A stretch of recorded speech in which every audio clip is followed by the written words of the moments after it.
Everyday Superpower, where we talk body language, non-verbal communication, and everything in between. If you look at the links down in the description, you will see the Patreon account as to where you will join me in watching real life footage of first dates, and I'll break down attraction cues, repulsion cues. You'll see it in the world around you, and that's where the game is. Let's be fair now. Let's keep moving. We've got a particular behavior, a particular characteristic, the non-verbal dictionary will spout out from time to time, and this is the scissor cross, okay? The crossing of the ankles.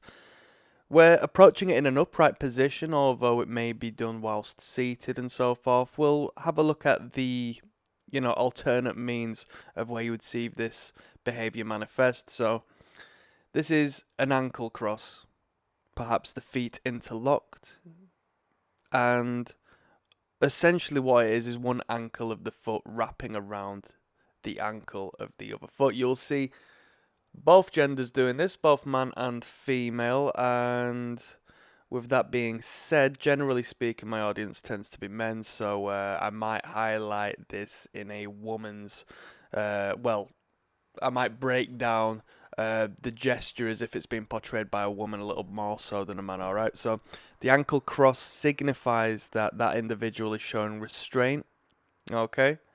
Maybe a degree of insecurity, but on the flip side, there is a counter parallel, and that is that this person isn't frightened of you, isn't threatened, isn't ready to leave, okay? So this person is essentially locked in position.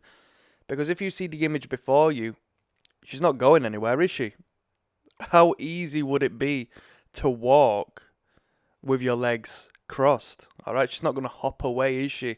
So it's a symbol of restraint down to the fact that there is a quite literal X formulated via the genital area. When we don't expose our genitals and so forth, maybe we cover them unconsciously and so forth, it can be a symbol of insecurity, right?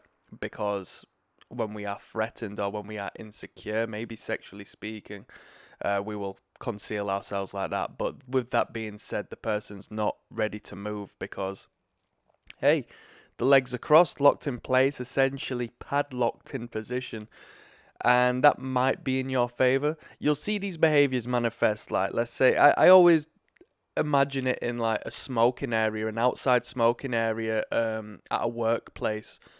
Someone's gone out for a 5 minute smoke break or is having a conversation on their lunch or something, and they will rest against the wall, allow the wall to take on their weight whilst their legs are crossed, okay, stabilizing themselves even further. So just to re-clarify, there is a degree of genital involvement in this, which, if you're new to this body language game, might sound ridiculous, but it's the reality of it. We are, sexually driven beings, both man and women. It tends to be the meaning of what we are, to procreate and continue forward, the second meaning of life, as opposed to our number one, which is quite simply survival of the species. So the legs cross, and with that being said, let's continue on. So it signifies that the person is not immediately ready to vacate. It is closed body language. So as far as being reciprocate to a message, it might not be the optimal time to maybe ask that person for them to do you a favor, or have open, honest. I mean, honest is the best policy, right? But not like overt, honest, heartfelt, emotionally driven conversation and whatnot, because that person non-verbally isn't going to be at their most receptive at this point, especially if it aligns with the crossing of the arms as well, which you do see quite frequently as well. That's essentially like a doubling up of this behavior, the crossed arms and crossed legs, you know? So it creates a sense of security for that individual because it protects the genital area from overexposure, right? We will conceal our genital areas when we feel insecure. That's just the way it is, okay? Now, this can also happen while seated, but there are a couple of variants when it comes to the seated position because you can actually stabilize oneself and lock the ankles around the chair legs as well as your own, but we're not gonna actually speak on that with much depth on this one. We'll do a separate video on that because it could be perceived in a different way generally, it sends a message alike, but we can approach it, from a different perspective, right? So the top of one foot will lock around the leg, okay, whilst they're seated or seating, yeah. Whilst seated, the feet might be pulled in under the chair, which will be an even further withdrawal. Yeah, me personally, I find the parallel of that behavior with the putting the hands in the pockets. There is a detraction of self from the communication, okay, showcasing a reserved discomfort. Yeah, so what you might find is this manifest in real time. If you're going to speak to someone and they are standing upright, and as you go and have a word with them and say, "Oh, what did you think about the message in the what did you think about the flyer that's been put up in the cafeteria?" And you see her cross her legs as she continues to speak to you, maybe resting against the wall, as I said, it generally could be in your favor because it means, don't get me wrong, she might not be completely receptive of the communication you are and the message you are wanting to give to her because she's closing her body language. But what she is doing is showing that she's got the time to invest into this conversation because she's not willing to move anywhere. Yeah. And with that being said, it's actually an indirect showcase that she doesn't find you threatening. And in the world of romance and attraction, if that was the case and you wanted to know as to whether, she was attracted to you or whatnot, I mean, don't get me wrong, there's so many different factors and variables. There's nothing wrong with making her anxious that you do trigger some degree of flight response in her and so forth, but that's a story for another time. She is showing that you don't threaten her, and in her not being threatened, clearly she's comfortable. So that's not a bad thing. That's not a bad thing. So,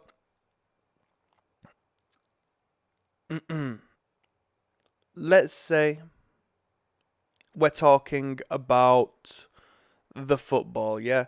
Oh, did you see that game the other day? Yeah, yeah, yeah, yeah. The legs are open, ready to move whenever, and then we change the conversation. Yeah, yeah, yeah. But did you hear about that footballer and what had happened? I heard they cheated on their partner, right? And as you say this, you see a crossing of the legs. That real time acknowledgement of that nonverbal cue signifies the fact that now that individual you're speaking to is more invested in that conversation. Yeah? Because they're not as open to escaping this communication and conversation anymore. Right? It's interesting, right? Fascinating. Okay? Like I said, we won't go into too much depth because we'll do a separate video as far as the seated chair-like variations because there's a couple different directions we can take that one. But if we are speaking to someone and they are seated and their legs retract beneath them in a crossed fashion when you bring up a particular situation. So, like, if you say, "Hey, you doing all right? Yeah, not too bad. Hey, you don't mind if you get that work done for me soon, all right? Let's say I'm the boss. You don't mind if you just get that work done for me after your break, yeah? I just need you to get that done before today." And as you say that, you see the crossed legs retract beneath them. What they are doing is actively minimizing themselves. Now, if we were to portray it in the more confident, upright fashion, as we were discussing earlier, perhaps the legs do cross, but they are more outward, okay? They are taking up more space, they are more expansive. But if the legs retract in that crossed fashion, they are essentially minimizing themselves and boxing themselves in, creating a very defensive state of their physical form. And just as you, before getting into this understanding and nonverbal intelligence, just as before you came across this, you wouldn't have clocked onto this sort of stuff. They don't know that they're doing this or what message they are sending out because they've not been educated on this and they don't have the self-awareness, and a lot of it goes under their conscious understanding. A lot of it just quite honestly feels comfortable to them because it aligns with their state of mind, and when the body reflects the state of mind, it creates comfort within that person's mental state because there's a congruence in feeling and behavior, right? It aligns, it's good. See where we're coming from? Aside from that, you can argue that if the person's legs were to be wrapped around the chair, anchoring themselves in position, that could quite potentially be a freeze response, right? They're not permitted to leave, but they are minimalizing their scale of self, and in doing so, they are hiding away. So, philosophically, you could debate as to whether it was also a flight response. Even though they are not physically moving, they are concealing and hiding and running away from the thoughts or the conversations they are having by hiding away. Yeah. So just to re-clarify, this body language could be defensive. I mean, it is closed body language, and in a perfect world, if you're having good, effective, efficient, open communication, you want it to be open. You want the body to reflect that openness. There is a parallel with, the words we speak, believe it or not. When we ask someone to be open with us, the body reflects that just as much as the words do, yeah? It can be a show of discomfort within some realms. It could be a somewhat of a pacifying behavior, because if you consider this, probably wearing trousers, but they might wear a skirt or shorts or so forth. There is a skin-on-skin contact, and when we self-touch in a non-verbal fashion, I would argue that it's incredibly rare that it's not a self-pacifying gesture. And there we go, that's some game for you there. Hopefully that was enjoyable. If you want me to go in depth, you know where to go. Check the links down below. Thanks.